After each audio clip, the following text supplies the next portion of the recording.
Once upon a time, in a small town nestled in the heart of a dense forest, there was a legend that haunted the villagers for generations. They spoke of a creature that roamed the woods at night, a creature with eyes that glowed like fiery embers and razor-sharp claws that could tear a man apart in seconds. The villagers called it the Beast. Many had seen glimpses of the beast, and those who had lived to tell the tale described it as a horrifying, hulking mass of fur and muscle, with a snout full of sharp teeth that dripped with blood. It was said that the beast only came out on the darkest of nights, and that it would prey upon anyone foolish enough to venture into the woods alone. Despite the warnings, there were always those who dared to venture into the forest, hoping to catch a glimpse of the legendary creature. Some said they did it for the thrill of the hunt, while others sought to prove their courage to their peers. One night, a group of 5 young men decided to venture into the woods to search for the beast.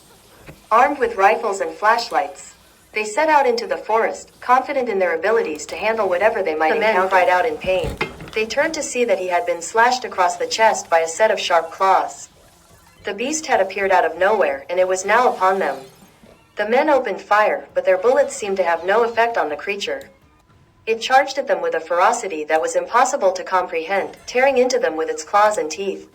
One by one, the men fell until only one was left. The last man, realizing that he was outmatched, ran for his life. He fled deeper into the woods, hoping to put some distance between himself and the beast. But the creature pursued him relentlessly, its glowing eyes fixed on its prey.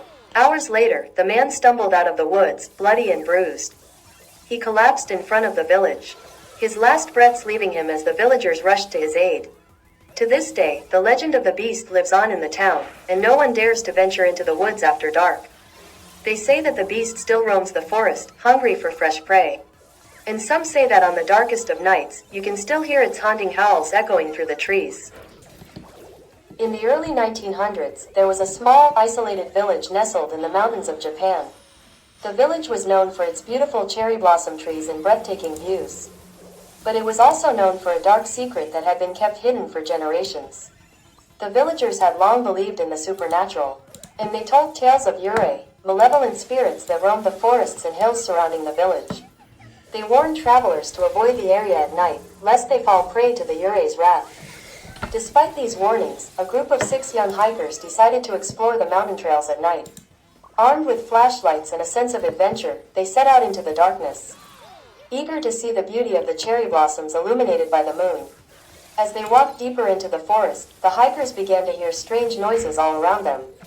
The sound of rustling leaves, whispers on the wind, and something moving just beyond their sight. They soon realized they were lost, and the night was growing colder and darker.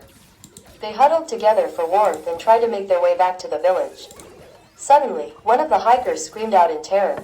They all turned to see a figure standing in front of them, a woman dressed in white, with long black hair that obscured her face. They tried to run, but the woman moved impossibly fast, blocking their path at every turn. She would appear out of nowhere, sometimes standing right behind them, then vanishing just as quickly. The hikers realized that they were being pursued by a yurei, a ghostly apparition that was determined to claim them as its victims.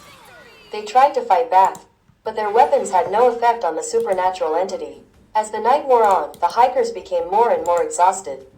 One by one, they fell to the ground, unable to go on. Only one hiker remained, and he stumbled through the forest, pursued by the vengeful spirit. As the sun began to rise, the exhausted hiker finally stumbled back into the village. His clothes torn and his body bruised, he collapsed in front of the villagers, barely conscious. The villagers took him in, and as he recovered, he told them of his terrifying encounter with the yurei. They listened in horror, for they knew that the vengeful spirit had claimed the lives of countless travelers over the years.